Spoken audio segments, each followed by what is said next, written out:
Hello दोस्तों, आज हम गीक्स फॉर गीक्स का problem of the day minimum times A has to be repeated such that B is a substring of it का solution discuss करेंगे। तो चलते हैं प्रॉब्लम स्टेटमेंट देखते हैं। प्रॉब्लम के स्टेटमेंट को यदि आप समझना चाहते हैं तो इस प्रॉब्लम में आपके पास दो स्ट्रिंग ए और बी गिवन होगा और आपको इस प्रॉब्लम में इतने मिनिमम नंबर ऑफ टाइम्स ए को रिपीट करना है जिसमें बी हमारा ए का रिपीटेड फॉर्म में सब स्ट्रिंग हो। और यदि ऐसा कुछ पॉसिबल नहीं है तो आपको -1 रिटर्न करना है। जैसे इस बातों को एग्जांपल फर्स्ट से देखें तो हमारे पास A string A B C D given है। अब यदि आप इसको 3 टाइम्स रिपीट कर दें, जैसे यहाँ पर हमने इस ए स्ट्रिंग को 3 टाइम्स लिखा है, जो कि ये आप यहाँ पर देख सकते हैं। और अब इसमें आप देखें तो इस पार्ट को यदि कंसिडर करें, इतने पार्ट को, तो ये एक हमारा सब स्ट्रिंग होगा इस रिपीटेड ए का, और ये आप देखें तो ये बी के इक्वल है। तो इसीलिए यहाँ पर 3 आउटपुट किया गया है, क्योंकि हमने मिनिमम 3 टाइम्स ए को रिपीट किया है। सिमिलर वेज में एग्जांपल 2 को देखें तो हमारा ए स्ट्रिंग ए बी है और बी स्ट्रिंग कुछ इस तरीके से गिवन है। लेकिन यदि आप यहाँ पर एक चीज ऑब्जर्व करें तो बी स्ट्रिंग जो सी ए बी है, इसका फर्स्ट पार्ट ये सी इस ए में एग्जिस्ट ही नहीं कर रहा है। तो आप इस ए को कितनी बार भी रिपीटेशन कर ले, ये B string repeated A string का सब स्ट्रिंग हो ही नहीं सकता है। इसीलिए यहाँ पर -1 आउटपुट किया गया है। अब यदि इस प्रॉब्लम के कंस्ट्रेंट की बात करें तो हमारा ए और बी का मैक्सिमम लेंथ 10⁻³ हो सकता है, और इस प्रॉब्लम को हमें कुछ इस कम्प्लेक्सिटी में सॉल्व करना है। लेकिन हम इस प्रॉब्लम को टाइम कम्प्लेक्सिटी तो big of length of A into length of B में करेंगे, लेकिन space complexity constant extra space में किस तरीके से अप्रोच करें, हम यहाँ पर वैसे कोड को डिस्कस करेंगे। तो चलते हैं, अब हम इसके लिए लॉजिक समझते हैं। लॉजिक के लिए हम यहाँ पर फिर एग्जाम्पल फर्स्ट का यूज करेंगे। अब यदि आप इस बी स्ट्रिंग को यहाँ पर ऑब्जर्व करें तो बी स्ट्रिंग को यदि हम 2 पार्ट में डिवाइड कर दें, जैसे पहला पार्ट इस केस में सी डी हम बना लें और दूसरा part A B C D A B बना लें, क्योंकि जो स्टार्टिंग में बी का सब स्ट्रिंग होगा, मतलब स्टार्ट से जो सब स्ट्रिंग जनरेट होंगे, जैसे यहाँ पर सी डी जनरेट हुआ है, वो इस ए का इंड से में भी पॉसिबल है या नहीं भी हो सकता है। जैसे बी स्ट्रिंग आपका एबीसीडी ही हो या फिर बीसीडी एबीसीडी हो, उस केस में भी ये वैलिड है इस ए के रिपीटेड सब स्ट्रिंग के फॉर्म में। तो हम सिंपली सबसे पहले ये मैच कर लेंगे कि क्या फर्स्ट पार्ट कहीं बीच से तो नहीं स्टार्ट हो रहा है, लेकिन इसके अगले जस्ट कोई भी पार्ट होगा इस बी का, तो वो हर टाइम इस ए के स्टार्ट से ही स्टार्ट होगा। जैसे यहाँ पर देखें इस पार्ट को, तो ये कंप्लीट ए है। इस पार्ट को देखें तो ये हमारा स्टार्टिंग से ही स्टार्ट हुआ है इस ए का।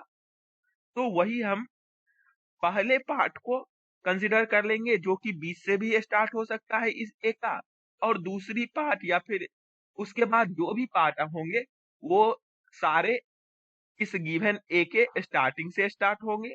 तो ऐसा ही हम बस चेक करेंगे, और यदि हमारा कंडीशन सारे सेटिस्फाई होते जाएंगे तब हम उसके लिए जितना रिपीटेशन होगा उसे रिटर्न करेंगे। उसके लिए अब हम इस बातों को कोड से समझेंगे तो आप इजीली समझ जाइएगा। तो यहाँ पर सबसे पहले हम जावा कोड डिस्कस करेंगे। सबसे पहले हम इस ए और बी स्ट्रिंग का लेंथ n और m वेरिएबल में स्टोर कर लिया है। उसके बाद एक j वेरिएबल -1 से इनिशियलाइज किया है, जो कि इस स्ट्रिंग b का किस पोजीशन तक इस स्ट्रिंग ए से हमारा मैच हो चुका है उसका स्टेटस रखेगा, और एक काउंट जो कि हम इस ए को कितने बार रिपीट किया है उसका स्टेटस रखेगा।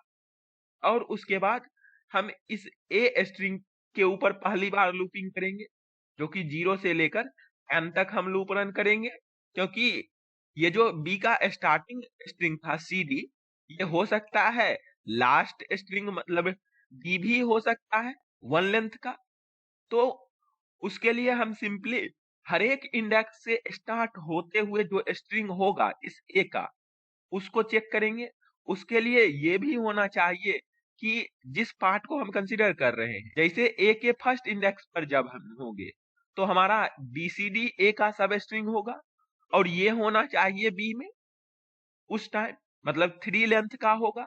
यदि बी का 3 लेंथ से स्मॉलर हो जाएगा लेंथ, तो उस केस में ए का भी लेंथ स्मॉलर करना होगा। तो वही हम चेक करेंगे सबसे पहले कि n-i जितने पार्ट हम इस ए का सब स्ट्रिंग कंसिडर कर रहे हैं, क्या less than equal to m है। यदि less than equal to m है, तो उस केस में हमें देखेंगे कि क्या a dot substring at i से जो स्टार्ट होगा सब स्ट्रिंग और एंड तक जो होगा, वो क्या बी के सब स्ट्रिंग जो कि 0 से लेकर n-i तक जाएगा, मतलब जितना लेंथ का हम इस a dot substring of i को कंसिडर किया है, उतना ही ये b डॉट सब स्ट्रिंग को कंसिडर किया है। और यदि ये कंपेयर टू फंक्शन 0 रिटर्न करता है, तो हम कह सकते हैं कि हमारा फर्स्ट का जो पार्ट है वो इक्वल हो गया है। तो हम अपने j को अपडेट कर लेंगे n-i से, क्योंकि n-i से पहले तक हमारा मैच कर चुका है, और इसके लिए काउंट को इंक्रीमेंट करेंगे बाय 1 और ब्रेक कर जाएंगे सिंपली। और यदि हमारे पास जो n-i ग्रेटर देन m हो जाता है, तो उस टाइम हम इस a के सारे लेंथ को नहीं, कुछ ही पार्ट को कंसिडर करेंगे। और उस टाइम यदि b से कंपेयर करने के बाद 0 आ जाता है, तो हम रिटर्न 1 कर देंगे, क्योंकि उस केस में हमें एक ही स्टेप लगेगा जिससे हमारा ये बी ए के रिपीटेड फॉर्म का सब स्ट्रिंग हो जाएगा। जैसे यदि बी हमारा कभी सी होता सिर्फ, तो उस केस में आप फर्स्ट वाले पार्ट से ही फाइंड कर लेते, जो कि सेकेंड इंडेक्स का वैल्यू होता, मतलब सेकेंड इंडेक्स से स्टार्ट होता ए का और सेकेंड इंडेक्स पर ही एंड हो जाता। और उसके बाद अब हमें जो सेकेंड पार्ट मिला है उसके लिए देखना होगा। उसके लिए सबसे पहले हमें जो जे है वो अपडेट होना चाहिए, मतलब जे हमारा -1 नहीं, स्टार्टिंग का जो सब स्ट्रिंग है वो एक मिल जाना चाहिए।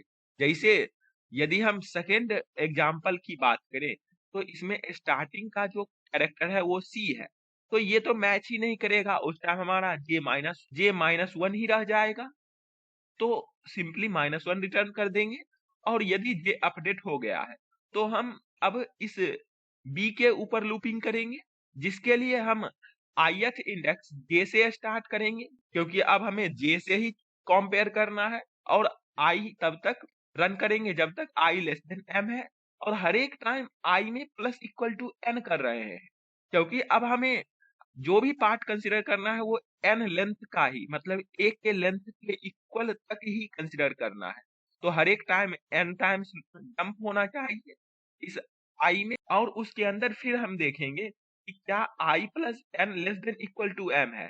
जैसे यहाँ पर इस b स्ट्रिंग को देखें, तो सेकेंड पार्ट में a b c d a b होगा, जिसमें पहले जो ये पार्ट है ये a से मैच कर जाएगा, और दूसरा जो लास्ट में जो पार्ट आएगा वो मे बी लेंथ में स्मॉलर हो सकता है। तो इसके लिए हम पहले ही चेक कर लेंगे कि क्या कंप्लीट लेंथ पॉसिबल है इस ए के लेंथ के इक्वल, और यदि पॉसिबल होगा तो हम कंपेयर करेंगे बी डॉट सब स्ट्रिंग कितने पार्ट को, आई से लेकर आई प्लस एन तक, एन लेंथ का होगा, और कंपेयर कर लेना है इस ए के पूरे स्ट्रिंग से। और यदि 0 आता है कंपेयर फंक्शन से, तो जे को अपडेट कर लेंगे आई प्लस एन से, और उसके लिए एक काउंटर को इंक्रीमेंट करेंगे क्योंकि हमने रिपीट किया है। और यदि हमें कंपेयर टू फंक्शन से 0 नहीं आएगा, उस केस में मैचिंग ही नहीं हो पाएगा, तो हम -1 सिंपली रिटर्न कर देंगे।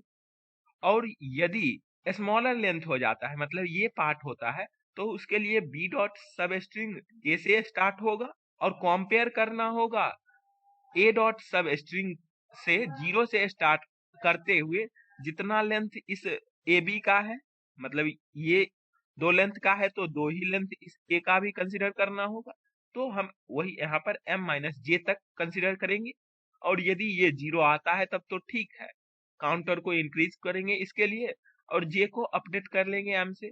ये आप अपडेट करें या ना करें अब कोई फर्क नहीं पड़ेगा, ऐसे हम कर दिए हैं।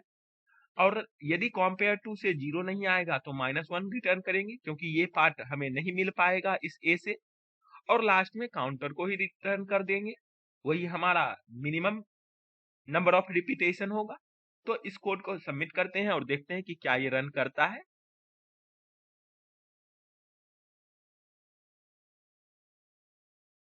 देख सकते हैं हमारा कोड रन किया और टोटल टेस्ट केस पास किया। अब हम चलते हैं सिमिलर वेज में C++ कोड देखेंगे।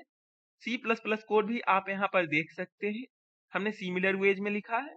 सिर्फ यहाँ पर डिफरेंस है कि जो सब स्ट्रिंग यहाँ पर आप कंसिडर कर रहे हैं उसमें सब स्ट्रिंग के टाइम जावा कोड में इंडेक्सिंग किया जाता है, मतलब आई से लेकर यदि जे तक लेते हैं तो आई से जे तक इंडेक्सिंग होता है, लेकिन इस C++ में आई से स्टार्ट करते हुए ये लेंथ होता है, कितने लेंथ को कंसिडर करना है। तो यहाँ पर इंडेक्सिंग के जगह पर हम लेंथ का यूज करेंगे सेकेंड पोजीशन पर।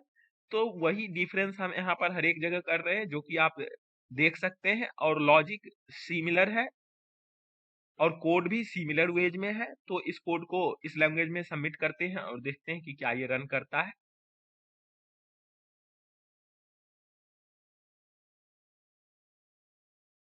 यहाँ पर देख सकते हैं हमारा कोड इस लैंग्वेज में भी रन किया और टोटल टेस्ट केस पास किया। अब यदि हम इस कोड के कम्प्लेक्सिटी की बात करें तो यहाँ पर आप देख सकते हैं ये for loop N time run करेगा और इसके अंदर कंपैरिजन कर रहे हैं सब स्ट्रिंग के ऊपर। तो ये वर्स्ट केस में ए के लेंथ और बी के लेंथ का एडिशन होगा, जो कि m प्लस एन, मतलब वर्स्ट केस में n into M plus N time complexity इस फॉर लूप का होगा। सिमिलर वेज में अब यदि इस फॉर लूप की बात करें तो ये फॉर लूप तो हमारा हर एक टाइम प्लस एन कर रहे हैं, तो मान लेते हैं एन टाइम रन करेगा, लेकिन ये लॉग एन टाइम ही रन करेगा, और इसके अंदर भी सिमिलर वेज में M plus N time run करेगा। तो वर्स्ट केस में ये भी N into M plus N time complexity take करेगा। तो ओवरऑल कम्प्लेक्सिटी हमारा टाइम का m इंटू एन हो जाएगा। और स्पेस की बात करें तो हमने सिर्फ यहाँ पर ये 4 वेरिएबल स्टोर किए हैं, तो ये कांस्टेंट स्पेस टेक करेगा, तो इसीलिए हमारा स्पेस कम्प्लेक्सिटी कांस्टेंट रहा। तो आई होप आपको ये दोनों डिफरेंट लैंग्वेज के कोड और लॉजिक समझ आए होंगे। तो फिर मिलते हैं किसी अगले वीडियो के साथ, तब तक के लिए कोडिंग करते रहिए, बेस्ट ऑफ लक। और हम इस दोनों डिफरेंट लैंग्वेज के कोड का लिंक डिस्क्रिप्शन बॉक्स में प्रोवाइड कर देंगे, तो वहां से आप चेक कर सकते हैं। और आप अपना कमेंट सेक्शन में फीडबैक जरूर दें कि इस वीडियो में क्या लैक है, तो हम उसी अकॉर्डिंग अपने वीडियो को इम्प्रूव करेंगे आपके लिए। Thank you for watching this video.